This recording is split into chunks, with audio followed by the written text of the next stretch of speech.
As we're getting into sports, BetOnline is the world's most trusted betting platform and your number one source for everything football. From the preseason NFL to college kicking off, BetOnline has every stat, every matchup, and even live odds and spreads while the games are being played.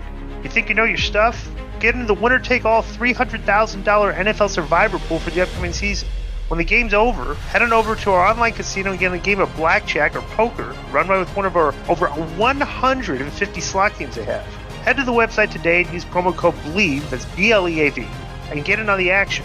Bet online. The game starts here. Code BLEAV, capital BLEAV. Let me ask you this, Conrad. I want to just talk about something wrestling real quick. What does Tony Schiavone have legit disdain for me? Because I see some of the clips and everything. He goes, but dude, I saw him at the airport a while back. And we had just a basic cordial conversation. Hey, how you doing? And stuff and all that. And then after that, I see him on these podcasts, and he still goes in on me and stuff. You know, what is that shtick, or does he really not? Does he really dislike me? No, it's shtick. It's shtick. Yeah, of course. So because you got to be. All right, go ahead. I don't think Tony Schiavone hates anybody. Right.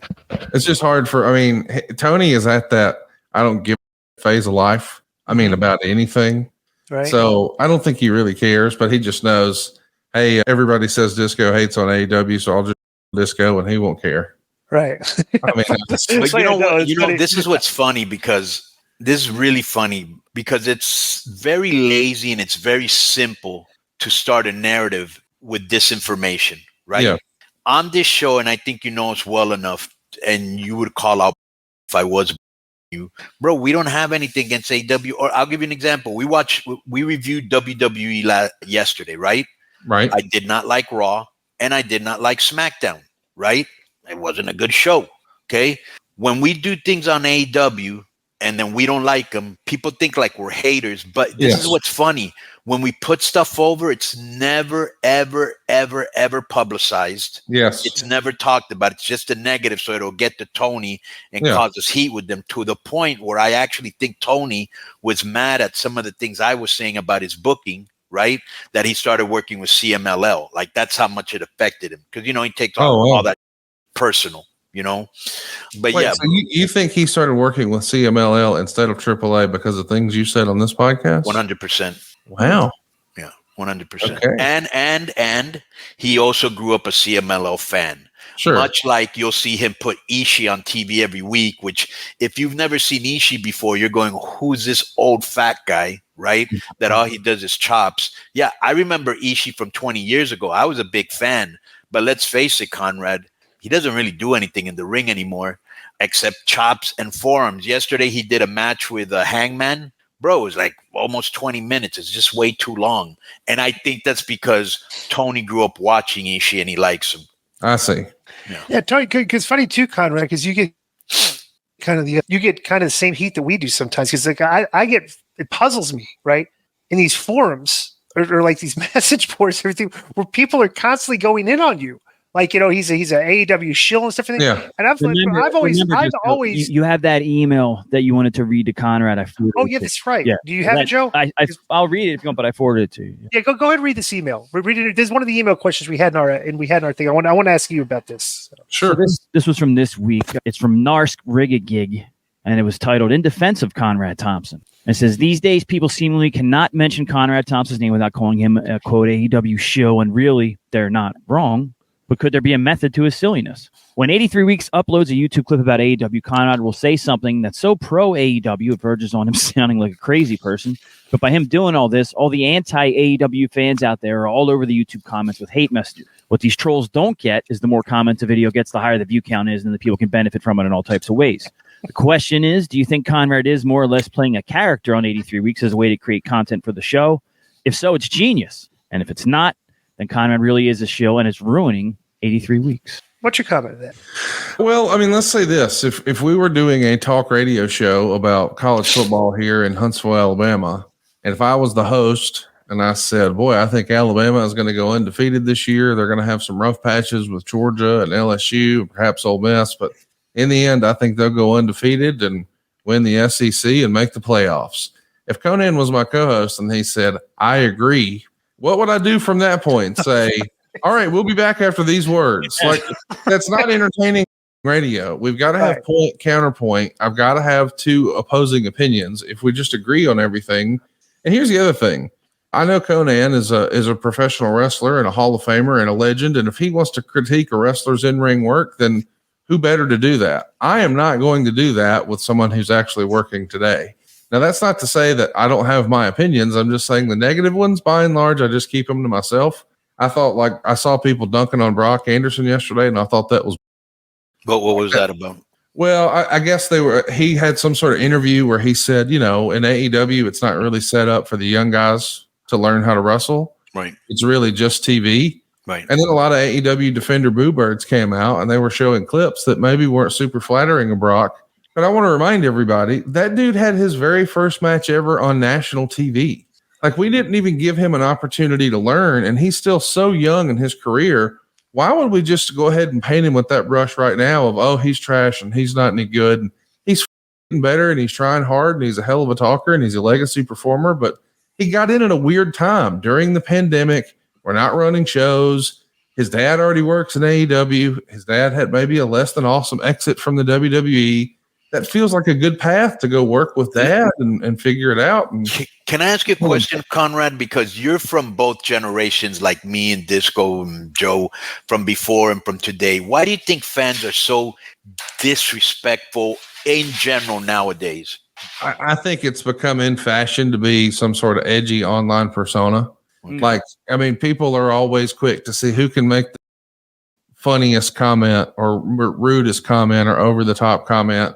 I mean, that is the culture on Reddit and Twitter. People are looking for likes and upvotes and all that. Like, I need to write something that is going to get people's attention and give me some attention. So, I mean, I think that's it. Rather than just be complimentary, it's way more fun and way more controversial and gets more engagement if it's negative. And I think that's the reason you see so many negative comments. I agree. I'm friendly. I mean, I don't think this is a secret. I do a podcast with Jim Ross, who's the voice of wrestling for AEW. I do a podcast with Tony Schiavone and Jeff Jarrett, who are both office for AEW. What do you think I'm going to do on their show? I'm going to go on there and say, hey, the company that employs you and pays you the real money, boy, they suck. Right. And I'm going to say that on your part-time job here. I can't do that. Like, so do they think I'm going to talk about AEW with Bruce? He doesn't want to talk about that. Right. I just don't think these dumbasses have put together that I can't really say on any of these shows that's super negative about AEW, except for Eric's. And if I said it with Eric, then guess what? That's not entertaining. Now it's just hate radio. Right. I'd rather just cheer for my friends. Like, I feel bad for Hook. I think Hook's fantastic. I'm really looking forward to him growing and continuing to get better. But he's in the same spot Brock Anderson was. Like, he's having his very first matches on national TV, and people are forming their opinions, good or bad. Like, let the kids have a chance to learn before we just start dunking on them on social. That's just me. Yeah. Plus two, Connor. I think there's a thing here too.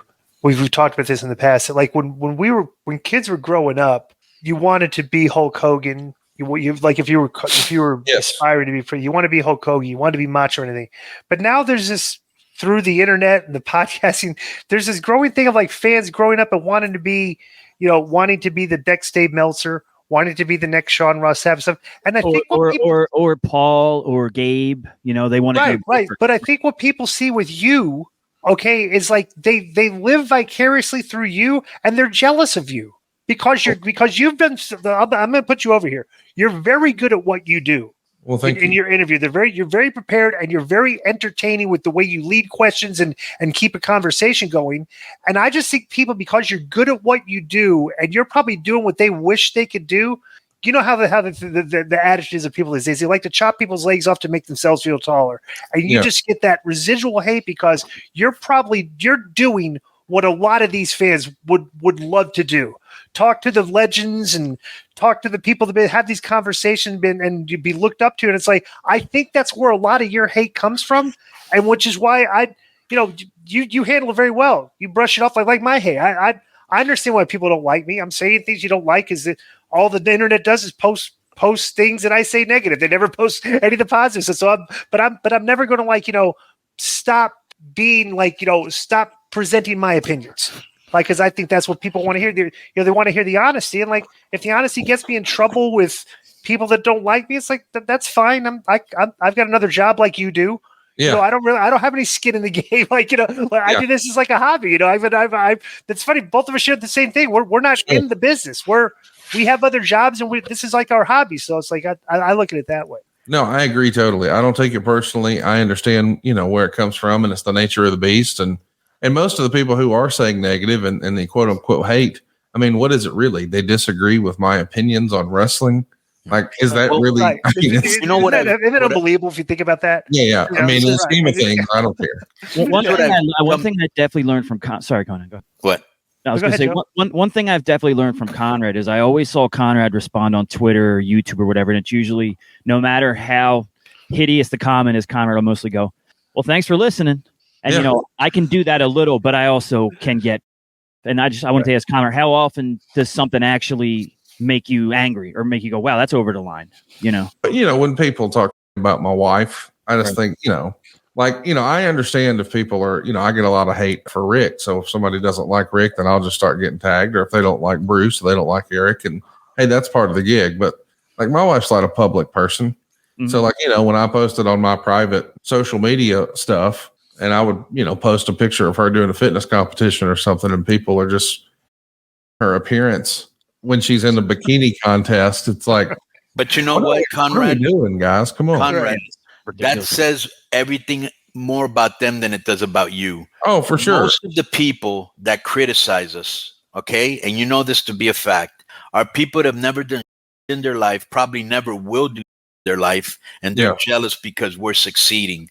I told you this, and you may not have remembered. When you did Starcade, I said, thank you very much for what you're doing for the business, because you're employing a lot of people that were unemployed and people that are unemployed in the wrestling business, and you're giving a lot of fans something that they want to see, autograph sessions and one-man shows and whatever. And plus, you're very respectful. I hate fans. How are you going to tell me as a fan that you know more about me than wrestling? That would be like me trying to tell Nick Saban I know more about him than college football, or Mario Cristobal at the University of Miami, because I've been a fan for 30 years. Yeah. And so you've always been respectful and you're professional, so I always put you over with that. And let me just say one thing about Hook. I think one of the mistakes that they've done at AEW, when you say you got to give Hook a chance, and they should, is like, you've got all these really young guys, whether it's Hook or Daniel Garcia or Jack Perry, or like all these guys that are really young. They should almost have a teenage division for them, but they should put these guys in the Ring of Honor and other places and get them ready for Dynamite. I think one of the problems they had is putting people that weren't ready on Dynamite.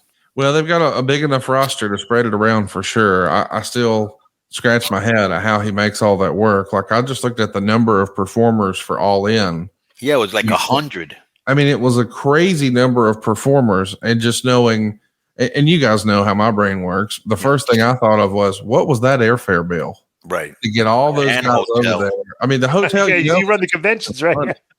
Goodness gracious. The airfare to get all those folks from America over there is car service. Comical. Yes. Yeah. Yo, what's up? I just want to thank you guys for watching this clip. Don't forget to hit the like button, leave a comment, and subscribe. And join our YouTube membership for hours and hours of exclusive, unedited, uncensored content. And being a member will help you get involved in our upcoming live streams. Thank you for your support. Thank you for riding with us. I know you got a lot of other podcast choices, be it wrestling or other ones. And thank you for picking us. Boom.